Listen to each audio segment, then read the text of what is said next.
Good night বন্ধুসকল। মই আকৌ ভিডিঅ' এটা বনাব লগা বাধ্য হৈ গ'লোঁ,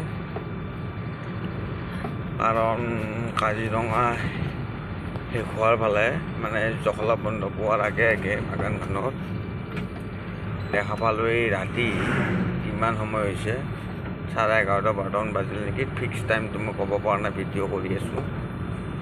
বেয়া লাগিল, মানে হৰিণা 4জনীমান ৰাস্তাত আহিছে। খেতিও দিব নোৱাৰোঁ, একো কৰিব নোৱাৰোঁ, পহৰাও নাই। যদি কিবা আৰু উল্টাকে ফচাই দিয়ে না, আজিকালি ভাল কৰিব যে গ'লে বেয়াতে পৰে ড্ৰাইভাৰবিলাকে। আৰু সেইটো কাৰণে মই সকলো ড্ৰাইভাৰকে অনুৰোধ কৰিলোঁ, কাজিৰঙাত এই গাড়ীবিলাকে যে উৰাই চলায়, কাৰণটো কি? এই ট্ৰাকবিলাক আৰু বেছি উৎপাত, সিহঁতক ধৰিবই লাগে। 3 মাহ জেল দিব লাগে ড্ৰাইভাৰবিলাকক, চবকে। মোকো দিয়ক, মই যদি তেনেকুৱা কৰোঁ, সেইটো লৈ মই আছোঁ। তাৰ কাৰণে মই একদম নিৰপেক্ষভাৱে মই নিজে যাম যে। কিন্তু কথাটো হ'ল কি, সেনাই কিয় নিয়ম হ'ব লাগে? এই জন্তুকেইটাতো কোনোবা গাড়ী যদি কিবা যদি লাগি যায় মৰি যাব নহয়। চুপাৰবিলাকো অত্যাচাৰ চলায়।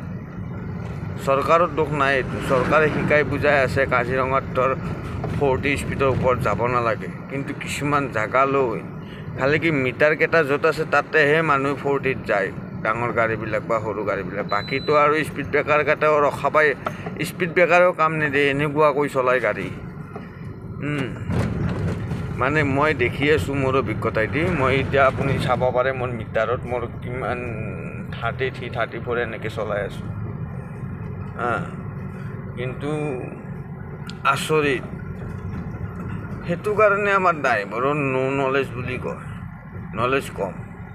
সেইকাৰণে আমাক ভাৰতৰ ভিতৰতে অসমৰ সকলো এৰিয়াৰ ড্ৰাইভাৰকে তাৰমানে মানুহে ড্ৰাইভাৰক ইগনোৰ কৰে। কি হয় জানে না, সাধাৰণ জ্ঞানখিনি কম আছে। সকলোৰে কৈছোঁ, মোকো ইগনোৰ কৰে। মোক ড্ৰাইভাৰে মোকনো আৰু কিবা বেলেগকৈ হেৰি কৰিব নেকি? একে বা প্ৰশাসনৰ পৰাও কুদৃষ্টি ড্ৰাইভাৰৰ প্ৰতি, ৰাইজৰ ফালৰ পৰাও কুদৃষ্টি। তথাপিও আমি ড্ৰাইভাৰবিলাকে সতৰ্ক নহওঁ। কিয় সতৰ্ক নহওঁ? আমি ষ্টেণ্ডাৰ্ডত চলোঁ দিয়কচোন, নীতি নিয়মত চলোঁ। য'ত যিমানত গাড়ী চলাব লাগে সিমানত চলোৱা কৰোঁ। তেনেকুৱা কৰিলে চাগে আমাৰ ড্ৰাইভাৰ জাতিটোৰ কিবা অলপ পৰিৱৰ্তন হ'ব পাৰে।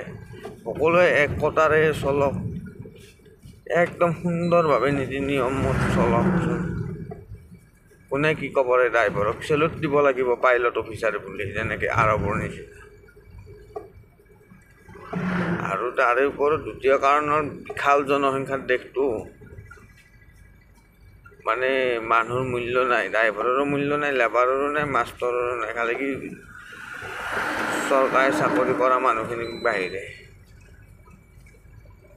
আৰু বহুত কথা ক'ব আছে, ইমান সময় নাই, ৰাতি গাড়ী চলাই আছোঁতো।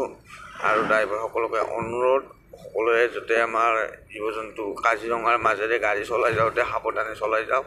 আৰু সকলো জীৱ জন্তুকে যাতে বচাই, মানে আঘাত নহয় তেনেকুৱা দৃষ্টিৰে গাড়ী চলাওক। জয় হিন্দ, জয় ভাৰত, জয় আই অসম।